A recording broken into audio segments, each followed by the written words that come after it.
Hi hello everyone welcome back to our channel. This is popular Prasad. అందరూ ఎలా ఉన్నారు? అందరూ బాగున్నారని ఎక్స్పెక్ట్ చేస్తున్నాను. ఇక బిగ్ బాస్ సీజన్ 8 కి అసలైన కిక్ అయితే ఇప్పుడే వచ్చింది అనిపిస్తుంది నాకైతే, ఆఫ్టర్ వైల్డ్ కార్డ్ ఎంట్రీస్ తర్వాత. ఇక నామినేషన్ ప్రాసెస్ మనం అబ్జర్వ్ చేసుకుంటే నామినేషన్ ప్రాసెస్ అనేది ఫైర్ గానే జరిగాయి. అంటే రాయల్ కంటెస్టెంట్స్ అందరూ కలిసి ఓజీ కంటెస్టెంట్స్ లో ఎవరినైతే నామినేట్ చేయాలనుకుంటున్నారో వాళ్ళ మెడలో నామినేటెడ్ అనే బోర్డు అనేది వేయాల్సి ఉంటుంది. ఇది నామినేషన్ ప్రాసెస్. ఇక నెక్స్ట్ మనం చూసుకుంటే ఫైనల్ గా నామినేషన్ ప్రాసెస్ లో ఎక్కువ ఓట్స్ అనేవి యష్మికి అలాగే విష్ణుప్రియకి వీరిద్దరికి పడడం జరిగింది.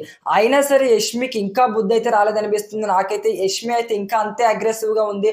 అసలు బయట నుంచి వచ్చిన కంటెస్టెంట్ మమ్మల్ని ఎందుకు నామినేట్ చేస్తున్నారో కాస్త అయినా 1% అయినా ఆలోచించుకుంటా సేమ్ అదే ర్యాష్ గా సమాధానం చెప్తుంది. నాకు టైం వస్తుందని ఏదో ఒకటి ర్యాష్ గా సమాధానం చెప్తూనే ఉంటుంది. అయితే నెక్స్ట్ మనం చూసుకుంటే ఇక ఫైనల్ గా అయితే నామినేషన్ ప్రాసెస్ అనేది కంప్లీట్ అయిపోయింది. ఫైనల్ గా బిగ్ బాస్ ఓజీ టీమ్స్ కూడా ఒక పవర్ అయితే ఇవ్వడం జరిగింది. అంటే రాయల్ కంటెస్టెంట్స్ నుంచి ఎవరినైనా ఇద్దరిని నామినేట్ చేయాల్సి ఉంటుంది. సో ఫైనల్ గా వాళ్ళేం డిసిషన్ తీసుకున్నారంటే గంగావని అలాగే నెక్స్ట్ మెహబూబ్ ని వీళ్ళిద్దరిని నామినేట్ చేయడం జరిగింది. ఇక ఫైనల్ గా నామినేట్ అయిన కంటెస్టెంట్స్ మొత్తం 6 సభ్యులు. ఎవరెవరో మనం అబ్జర్వ్ చేసుకుంటే గంగవ్వ, మెహబూబ్, విష్ణుప్రియ, యష్మి, సీత, పృథ్వీ మొత్తం 6 సభ్యులు అయితే నామినేట్ చేయడం జరిగింది.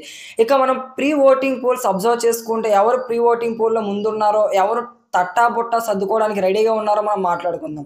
ఫస్ట్ ఆఫ్ ఆల్ గంగవ్వకి అయితే మంచి ఓటింగ్ పడుతుంది. ప్రీ ఓటింగ్ 28% ఫస్ట్ ప్లేస్ లో ఉంది. సెకండ్ ప్లేస్ లో విష్ణుప్రియ ఉంది, మంచి ఓటింగ్ పర్సంటేజ్ పడుతుంది తినికి కూడా. ఇక థర్డ్ ప్లేస్ లో మనం అబ్జర్వ్ చేసుకుంటే పృథ్వీరాజ్ అయితే ఉన్నాడు.